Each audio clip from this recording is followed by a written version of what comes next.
Break के बाद बढ़ते हैं आगे। प्रदेश की राजधानी लखनऊ में बिजली विभाग ने बिजली चोरों के खिलाफ स्पेशल अभियान चलाया तो चौंकाने वाली तस्वीरें सामने आई। दरअसल बिजली विभाग ने ड्रोन के जरिए बिजली चोरी करने वालों की पड़ताल शुरू की तो चोरी करने वालों में हड़कंप मच गया। लोग अपने घरों से खंभों पर लगी कटिया उतारने में लग गए, लेकिन उन्हें मालूम ही नहीं था कि वो ड्रोन की नजरों में है। इसके बाद जो तस्वीरें सामने आई वो आप भी स्क्रीन पर देख रहे हैं। कोई लेटकर कटिया के तार खींच रहा है तो कहीं महिला छत पर रेंग रेंग कर बिजली के तार खींच रही है ताकि कोई उसे देख ना पाए। पूरा मामला फैजुल्लागंज इलाके का है। यहां बिजली विभाग ने 16 बिजली चोरों को दबोच लिया है। हालांकि इन तस्वीरों को देखकर आपको हंसी भी आएगी, लेकिन यह मामला गंभीर है क्योंकि यह बिजली चोरी सरकार को बड़ी चपत लगाती है। तो 5 तस्वीरें आपको दिखा रहे हैं किस तरीके से बिजली चोरी कर रहे हैं लोग, इस बात से बेखबर कि वो ड्रोन कैमरे की नजर में हैं। अपनी ही छत पर रेंग कर झुक कर वो सरकारी बिजली चुरा रहे हैं ताकि आस पड़ोस में कोई उन्हें देख ना पाए, लेकिन आसमानी कैमरे की नजर ने उनकी इस चोरी को पकड़ लिया।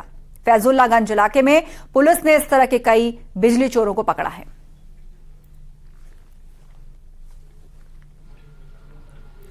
रुक करते हैं उत्तराखंड का, जहां पर पिछले कुछ दिनों में नाबालिग लड़कियों को मुस्लिम युवकों द्वारा फुसलाने के मामले सामने आने के बाद प्रशासन अलर्ट मोड पर है।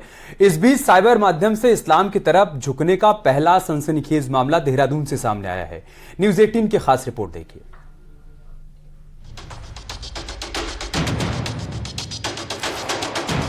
देहरादून के बुल्लावाला में 24 साल के बीटेक स्टूडेंट वैभव को शुक्रवार शाम पुलिस ने हिरासत में ले लिया।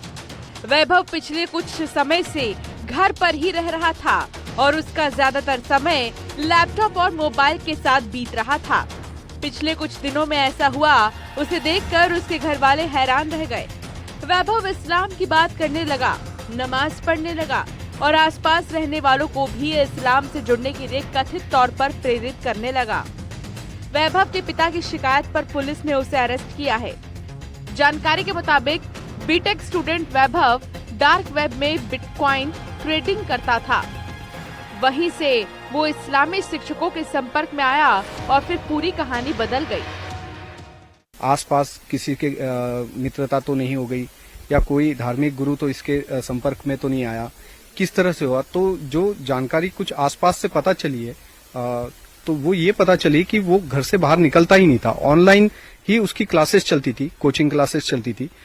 ऑनलाइन ही उसे जो कुछ जानकारी प्राप्त हुई है मुस्लिम ग्रंथों या मुस्लिम पूरे तौर तरीकों के बारे में, तो वो सारी कुछ उसकी कोचिंग ऑनलाइन ही। जहां अब इस तरीके के मामले में पहली बार सुन रहा हूँ और मैंने सारे काम धाम छोड़ के और तुरंत इनका जहाँ निवास स्थान है यहाँ बुल्लावाला झबरा वाला, वहाँ पे हम लोग आए और जहाँ तक हमने पता किया कि ये लॉकडाउन से लड़का ऐसे कुछ गतिविधियों में है, बंद कमरे में रहता है, अपने पिताजी के साथ मारपीट करता है और कहीं ना कहीं संरक्षण में मतलब उनकी माताजी हैं जो मतलब जैसे अगर वो बच्चे को रोकते हैं तो वो बोलते हैं कि रहने दो रहने दो रहने दो।